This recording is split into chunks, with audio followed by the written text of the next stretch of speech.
Interested to know why you are here and how you are a part of this. Well, I was inspired by what happened in New York, Occupy Wall Street. When the protests started there, I believe there was a video circulating that showed some police brutality, and it was really emotional for me. And I have a pretty good life, a good job, and I was thinking, man, I want to do something. I want to be part of this, but I don't want to give up my life. And I was sort of called out by a friend. It's like, yeah, well, who's going to do it if we don't do it? Who's going to do it? So, kind of prompted me and some friends to call for a rally, the first rally, which was back in October, and it was wildly successful. There was probably about 350 people at the first rally, and I guess I wasn't too surprised, because another reason that I was called to do this is because I've been active before in the community and been involved in this kind of a situation where you're grassroots and you have no money and you're organizing and you're trying to get a message out. And I knew there's a lot of people in Nevada County that want to be involved, and they were sort of sleeping, and they all came out that day practically.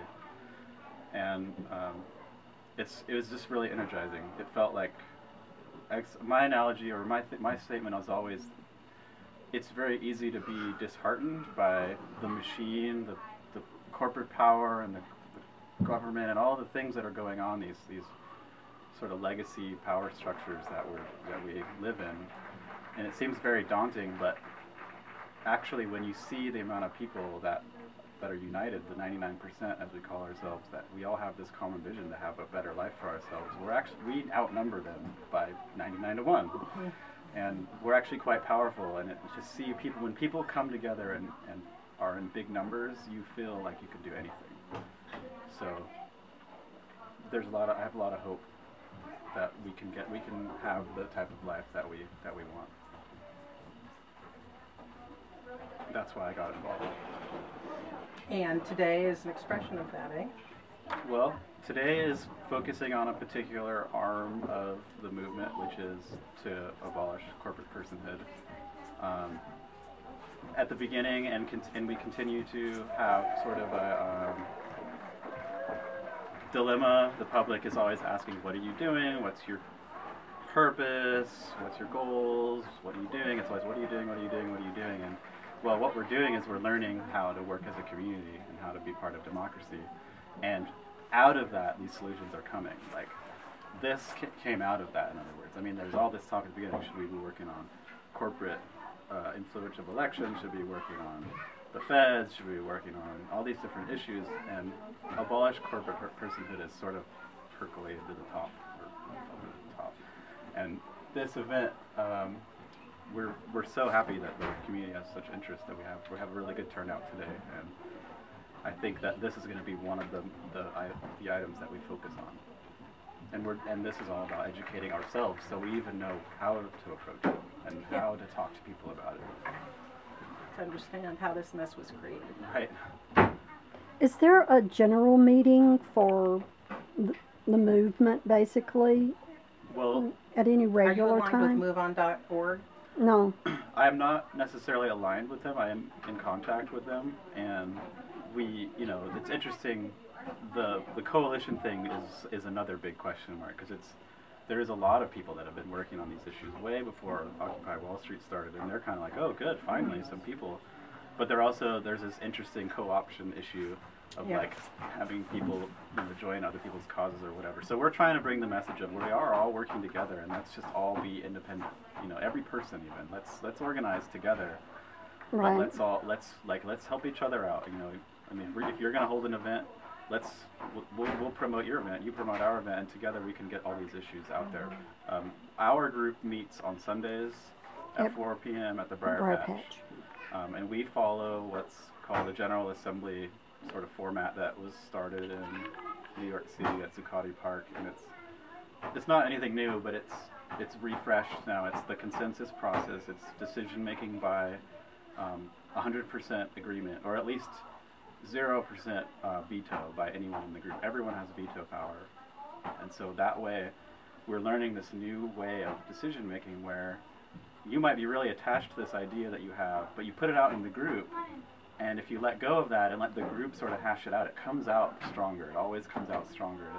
It's a very difficult process. It's very slow, and for people who think they have it figured out, it's really hard because they're not usually willing to have their ideas examined, criticized, or hashed out.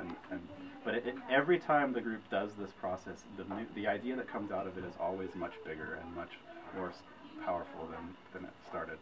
So that's really cool. And yeah, every Sunday, and we've been doing our weekly rallies every Wednesday, and we alternate between 3 locations here in Nevada County. Which are? Grass Valley by Safeway, downtown Brunswick, and downtown Nevada City, and all 3 of them are by a Bank of America. Yeah. that was accidental. Convenient.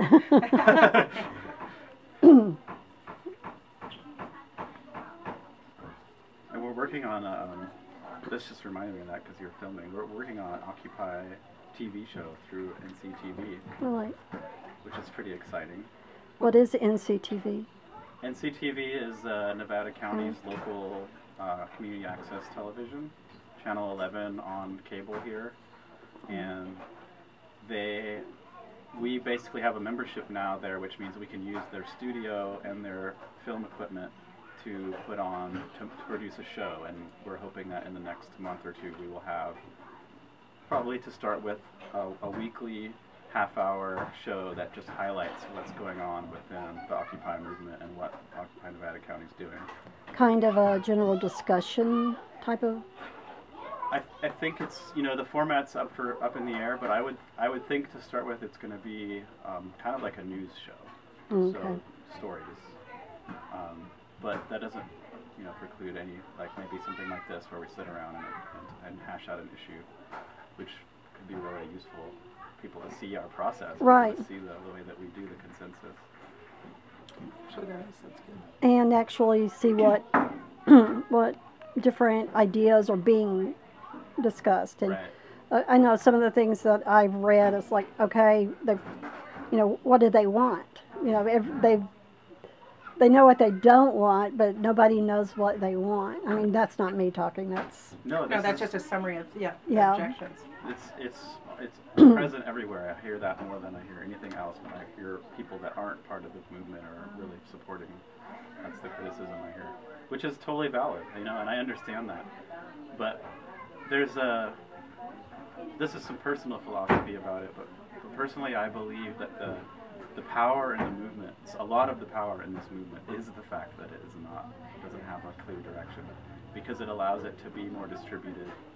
And distributed systems, which the internet is a distributed system, and we proved yesterday that the internet, we did have the help of like Facebook and all these big companies, but we did prove yesterday that the internet is it's a more resilient system to government control, because they try to bring in these SOPA people laws, and they withdrew them based on this huge disorganized organization clouded around the internet, saying no, this is not okay, and they're like, okay, wait, what's the point of putting a law in if pretty much everybody that uses the internet isn't even going to adhere to it? So.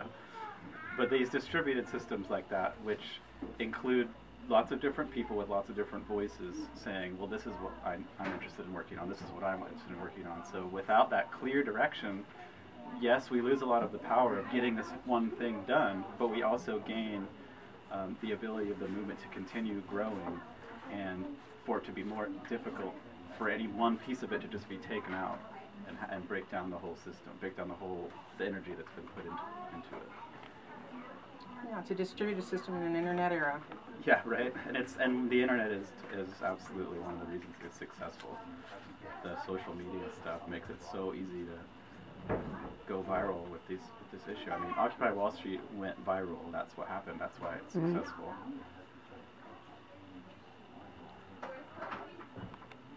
Twitter was censoring that fact.